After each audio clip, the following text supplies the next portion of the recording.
नमस्ते साथीहरू, आज म हजुरहरूलाई एकदमै महत्त्वपूर्ण विशेष भिडियो लिएर आएको छु। भिडियो अन्तिमसम्म हेर्नु होला। मेरो चाहिँ विगत 1-2 हप्ता अगाडिदेखि यो बुढी औँलाको बिचमा एकदमै चिलाउने भएको थियो। एकदमै त्यो एलर्जी निस्कियो जस्तो यसरी चिलाउने भएको थियो र अनि आज अलिकति सन्चो नभए जस्तो रुगा लागेर एकदमै ज्वरो आए जस्तो भएको थियो। अनि त्यसपछि म यहाँ नजिकको फार्मेसीमा गएर त्यहाँ भएको स्टाफ नर्सलाई मैले सोधेर हेरेको। अब भाषा त आउँदैन, इसाराले भनेको यसरी औँलाहरू यसरी देखाइदिएको अनि अलिक ज्वरो आए जस्तो भनेर इसाराले देखाएको। अनि उसले मलाई यो औषधि दिएको थियो।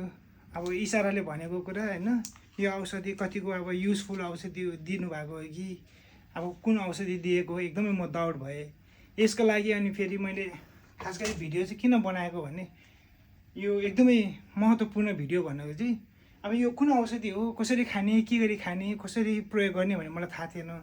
त्यही भएर म आज च्याटजिपिटीलाई सोध्दैछु, च्याटजिपिटीले कस्तो प्रतिक्रिया दिन्छ हजुरहरूलाई लाइभ म देखाउन चाहन्छु है त। अब म पहिला सुरुमा यसको फोटो खिच्छु अनि च्याटजिपिटीलाई सोध्छु है।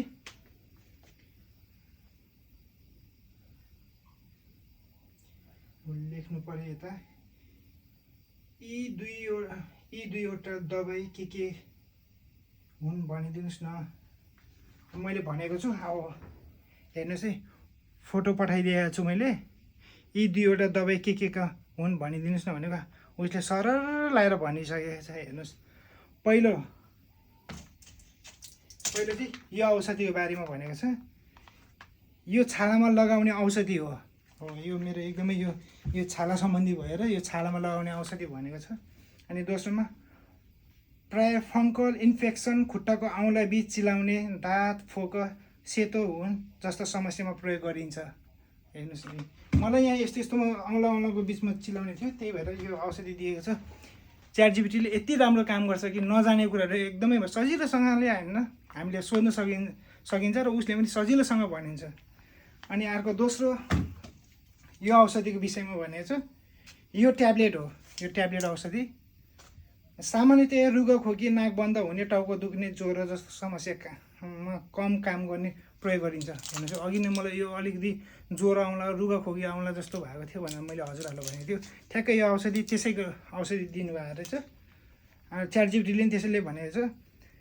र अब यसको प्रयोग कसरी गरिन्छ भनेर च्याटजिपिटीले सबै भनिदिइसकेको छ। हेर्नुहोस् है, यो ट्याब्लेट औषधि 1 ट्याब्लेट 6-8 घन्टाको फरकमा खान सकिन्छ अरे। यो चाहिँ 6-7 घन्टापछि एउटा ट्याब्लेट खाने भनेर भनेको छ।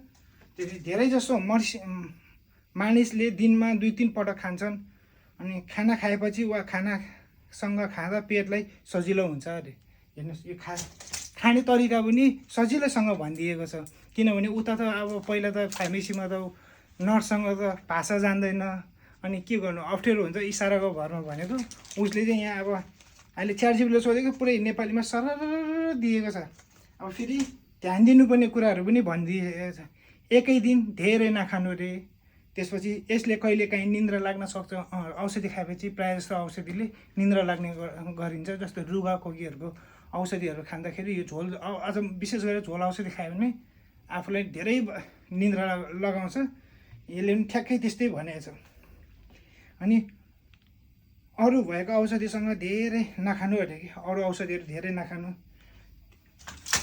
यो औषधिको विशेष कामहरू भनेको ठ्याक्कै यो छाला अनि छाला सम्बन्धी, त्यसपछि यो रुगा खोकी, ज्वरो आएकोहरू चाहिँ ठ्याक्कै मैले जे भनेको थिएँ त्यसैले त्यो फार्मेसीमा काम गर्ने नर्सले पनि त्यही औषधि दिएको थियो। मलाई डाउट लाग्यो। अब मैले पढ्नु त जान्दैन, यो औषधिहरू के हो, कसरी हो, कसरी खाने भनेर थाहा त भएन। उसले भन्नु त भन्यो आफ्नै भाषामा, मैले केही बुझेन। अनि यो बुझ्नको लागि चाहिँ सजिलो माध्यम अहिले यो च्याटजिपिटीलाई सोधिसकेपछि स्पष्ट तरिकाले भन्छ। त्यसैले तपाईँहरूले नि आफ्नो मोबाइलमा च्याटजिपिटी डाउनलोड गर्नुहोस् र च्याटजिपिटीलाई नजाने कुराहरू सजिलोसँग सोध्नुहोस् र च्याटजिपिटीले मजाले आनन्दले तपाईँलाई सजिलो माध्यम तरिकाले तपाईँलाई सिकाउनुहुन्छ है त साथीहरू। यही हो आजको महत्त्वपूर्ण विशेष भिडियो। हस्, धन्यवाद।